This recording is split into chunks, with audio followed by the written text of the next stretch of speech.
Hey everybody, just my phone stand decided to fall just as I pushed go. Welcome! It's Tuesday evening. Great to have you along again, whether you're watching live, whether you're watching else time, whether you're watching on Facebook or YouTube. We're all over the place. Welcome along. As always, we want to take a moment to recognize that we meet on land that God has created. It's a wonderful world that we live in, and for a long time, the Yaga and the Turrbal people have cared for this land that Southside meets on. So we pay our respects to the elders past, present and emerging. And we pray that we will walk humbly on God's land just as they have. So welcome along. Good to see you all. I had someone say to me today, the Silence of the Lambs, so they're going to get a prize for the one 2 weeks ago. So Stephanie Kennedy, well done. You get a prize for Silence of the Lambs, since no one else had got it. Kylie got last week, Apollo 11. So are you ready for this week's movie quote? Are you ready? So remember, if you know what it is, pop it in the box down the bottom. If no one's got it on YouTube, or if you work it out on Facebook, if you're watching this on YouTube, pop it in. Maybe no one's got it on Facebook. You never know. So, ready. The movie quote is, wait a minute, you ain't seen nothing yet. There you go. Where does that come from? Wait a minute, you ain't seen nothing yet. Isn't that a story of life?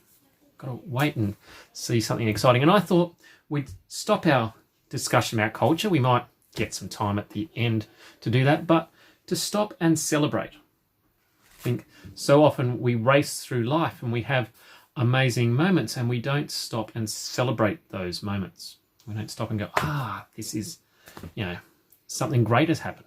God has been active. If you want to be really cool, God has been in the house.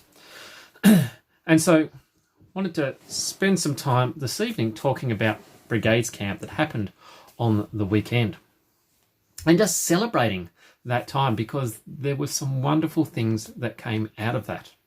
And yes, it's important for us to stop and to celebrate and to tell those stories so that people who weren't there can hear those stories about what happened. Yes, I know lots of you regulars were there with us, and thank you for all your work in doing that. And well done for those who are regulars and who are leaders who were at a meeting last night till 10:15. Sorry, I wasn't. I needed sleepy sleep, but that's all right. Looks like a fascinating meeting. You got lots covered. Anyway, back to what we're meant to be talking about. So Brigades camp happened Friday night through till Sunday lunchtime. And it was interesting. I think it was Friday night. Notre. Hang on, got to get my helper to. Notre. That's Notre answer. Don't know. I've never heard of Notre. Notre might have those words in it, but it's not the movie that I'm looking at. It's not a Notre movie. So, wait a minute. You ain't seen nothing yet. Keep thinking, Rod. Not your movie. Waka waka waka. Okay, thank you, Fozzie. So our theme for Brigades Camp was Amazing Race, and so drawing on that, looking particularly at Hebrews 12.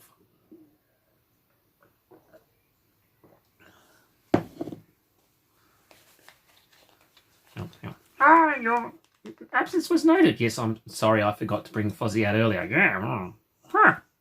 The comedian's a bear.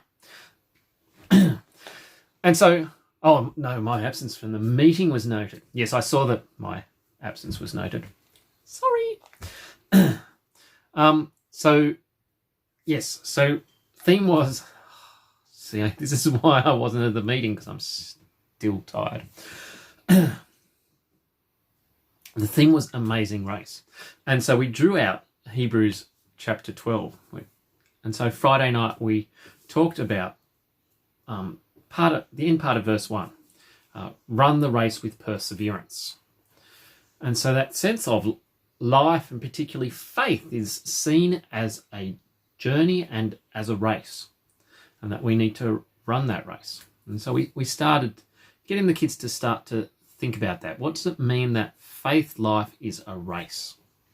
Had some nice supper, found our room, went to bed. I remember lying in bed that night and just winding down and praying and reflecting and just praying that God's Spirit would be working through that camp, and just having that sense of, and this is not about us and the prep work that we've done and us looking great, but this is actually about God at work and God in this space, which is part of why let's celebrate this, because God was in that space. So yeah, just letting go of the tensions and stuff that I'd planned and going, God, this is you. If anything's going to happen this week, work your Spirit, blow your Spirit through the camp, may your Spirit be in our meetings and devotions and things like that.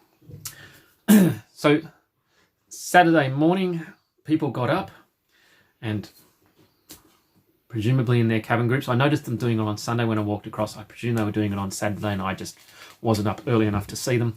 Their devotions were looking at Romans. And in Romans, Paul talks about run the race and an athlete trains.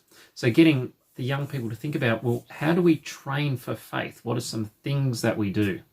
And on one of the pages in their booklets, I listed some spiritual practices around Sabbath and fasting and some other things. So you can see I wasn't a good boy and do my devotions. Just getting them to start to think, what are the things that we do to help to build our faith? That, it's not just, we go to church or we go to Brigades, but there's something more that we need to build and nourish our faith.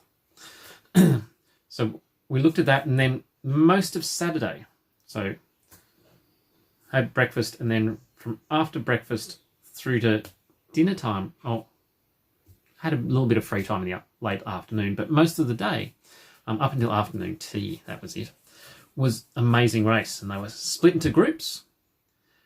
And as groups, they had to do their bandanas and come up with a team name.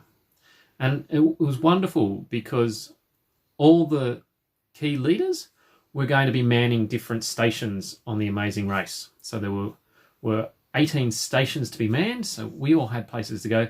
So it meant that the older members of or participants in the camp, the seniors for the Boys Brigade, and the name's not coming to me for the Girls Brigade.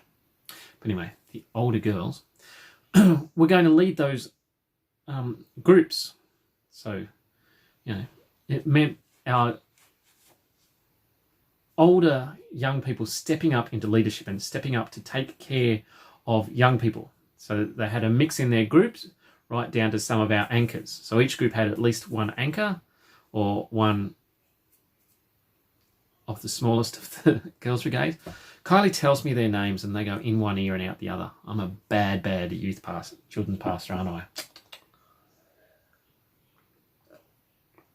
I?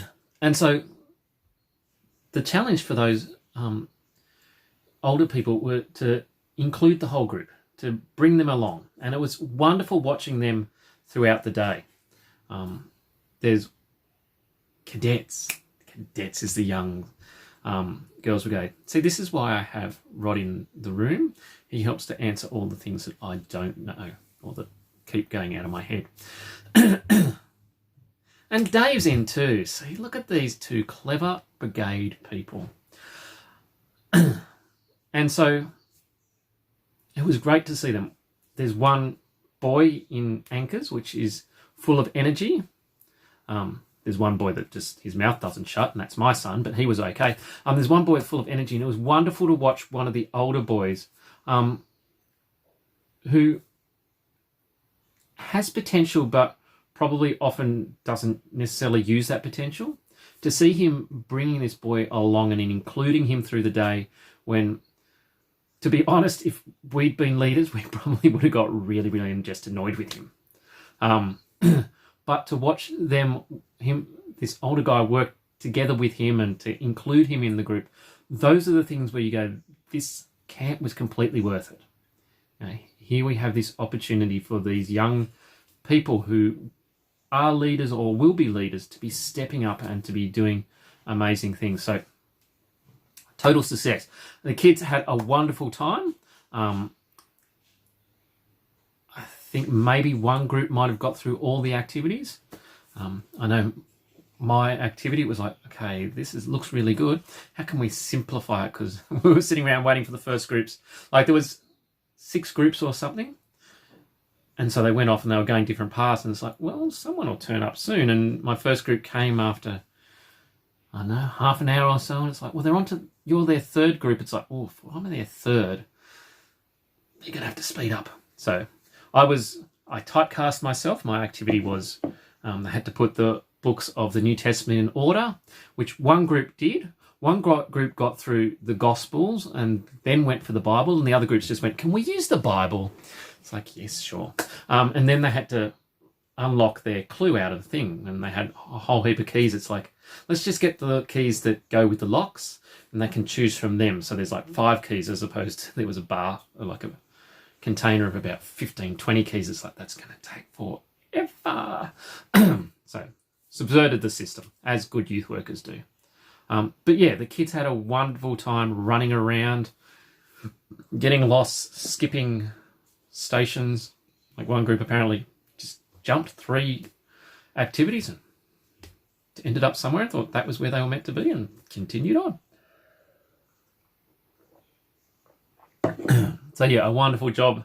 And 3 of our key leaders, 2 from Brigades and 2 from Boys Brigade and 1 from Girls Brigade, had put that all together and they did an awesome job.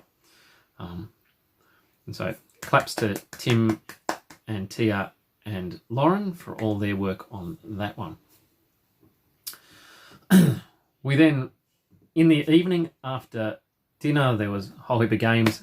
And then our devotion in the evening was looking back at Hebrews 11.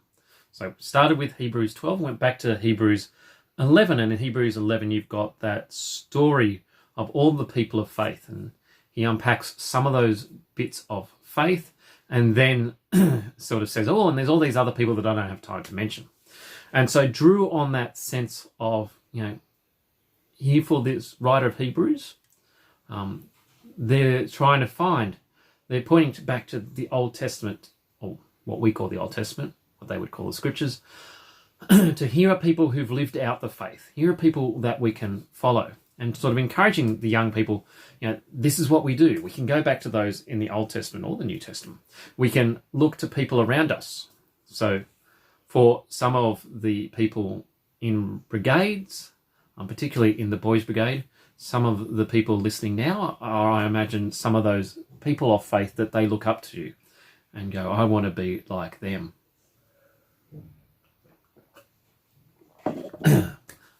So encouraging them to think about that, to think about how they might connect with those people of faith. Do they go into a mentoring type relationship where they actually go up to that person and say, actually, teach me about the faith. Walk alongside me through my faith.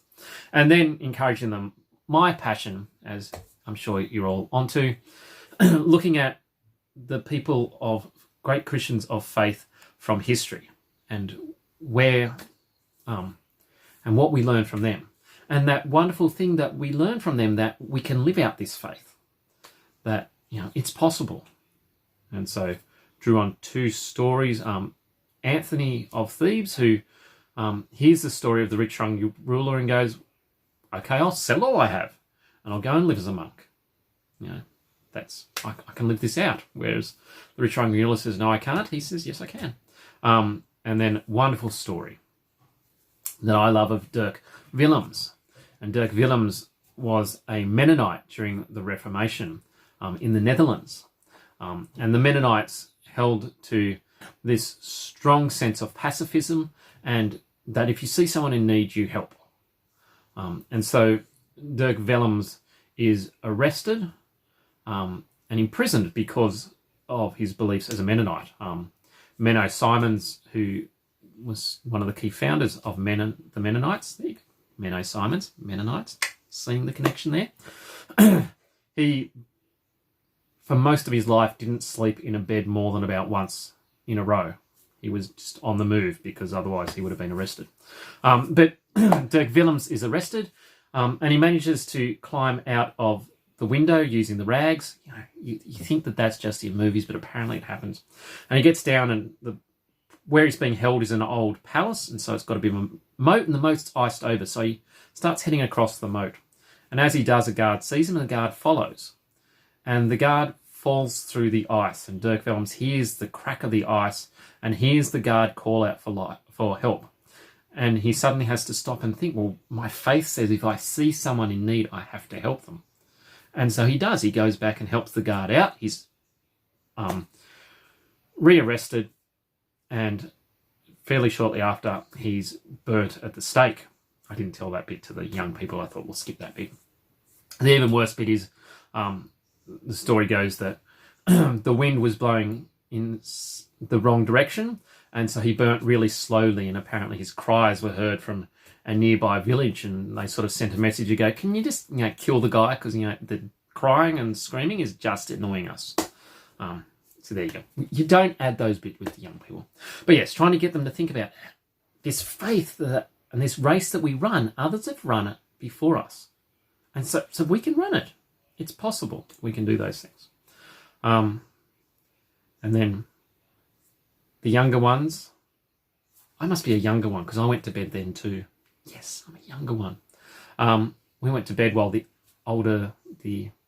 Amigas and the Pioneers, got both the names, they went out and had a bonfire and had some fun. Good for them. The next morning, in their devotions, they looked at Jesus talking about the parable of the wise and the foolish builder. So the two builders, one builds on the rock and one builds on the sand. And that sense of what are we building? What are we building our race on? Is it the sand, or are we building on the rock? Which would have been an interesting analogy to go, because if you ever run in sand, it's really, really hard. Whereas, if you run on rock, you'll get much further and much quicker. There you go. Richard really should have used that analogy, shouldn't he? Yes. He didn't, because he didn't think of it till 7:17, 2 days after camp. So they looked at that, and then in our worship time, we pulled it all together, returning back to Hebrews 12 and looking at the first, I think it was 4 verses. So that sense of, because you have this cloud of witnesses, because we have these people who are cheering us on, and these people who show us that when we mess up, God still loves us and God accepts us. I said, pulling some of those people out, Martin Luther, if you're someone who struggles with swearing, Martin Luther had a potty mouth, but God used him to do great things. Sometimes we're people who want to make it happen our way. Well, so did Abraham, but God still used him. And I said, maybe you're someone who falls in love with another man's wife and has the guy killed to cover up the affair. Luckily, none of them were going to do that. But of course, that's David, a man after God's own heart. So that sense of we can do that.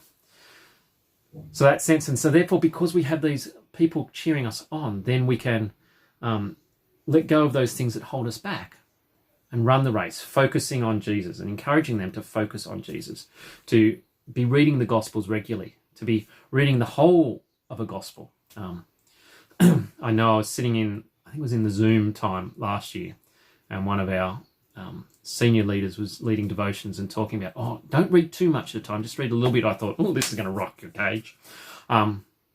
Because, I'm someone, the Gospels were written as books to be read as a whole.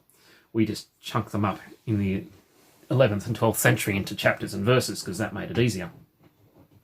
Which means we've tended to read little chunks. But what if you read the whole thing? Not every day, but once a year or so, grab a thing. So I particularly picked that up from Michael Frost, evangelist, vice principal at Morling Theological College, so Baptist minister, and he regularly will read a gospel and just sit down and read a whole gospel and refresh And I've used the analogy here, I'm sure, that sense of my Doctor Who books. I listen to the Doctor. So I'm reading a 7th Doctor at the moment, so I'm listening to 7th Doctor audios to get that voice in my head. And so as we read the Gospels, we get that voice of Jesus in our heads. And so then, having got to there, gave that opportunity for young people, okay, I'm going to pray a prayer that invites and says, God, I want to be part of that race. And did that, and then while everyone's eyes was closed, hands up if you prayed that prayer. And we had about 6 or 7 young people put up their hands. One was my son, and I checked that evening. He's like, I didn't put my hand up. It's like, I don't think you did. Oh, I was just stretching. So who knows if he did or not, I don't know. And I'll get into trouble for mentioning him, but that's all right. I just live dangerously in this world. But there were about 6 others who put their hand up to say they'd prayed that prayer. So we'll be following them up in the next few weeks and going, well, what did that mean for you, and how do we support you as you discover what this faith journey is and what this race is? How do we support you to run that race? And that's really exciting. So, yeah, it's important for us to stop and to celebrate, to go, we had a wonderful camp. We had wonderful weather. God gave us beautiful weather. Okay, Sunday morning, foggy, a bit cool, but, there was no rain. Nothing that we planned to do got cancelled because of bad weather. No one died of heat stroke running around doing the amazing race. And it was just, it was sunny but cool enough that, you could do those things.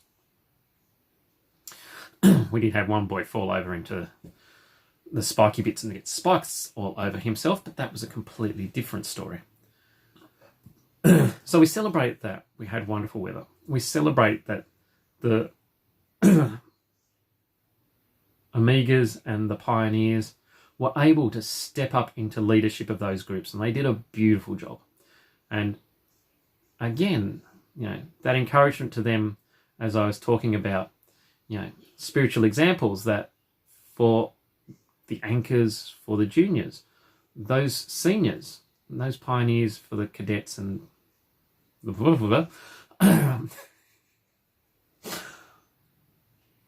for some of them, they will be spiritual people to look up to and go, I want to have a faith like Reuben, or I want to have a faith like Mikey.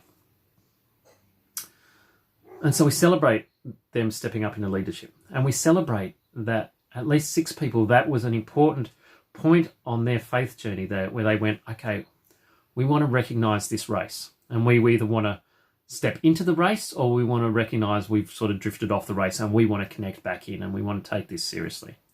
And so that's a wonderful thing for us to celebrate. And we'll be spreading that news around a few places over the next week because we want people to be excited.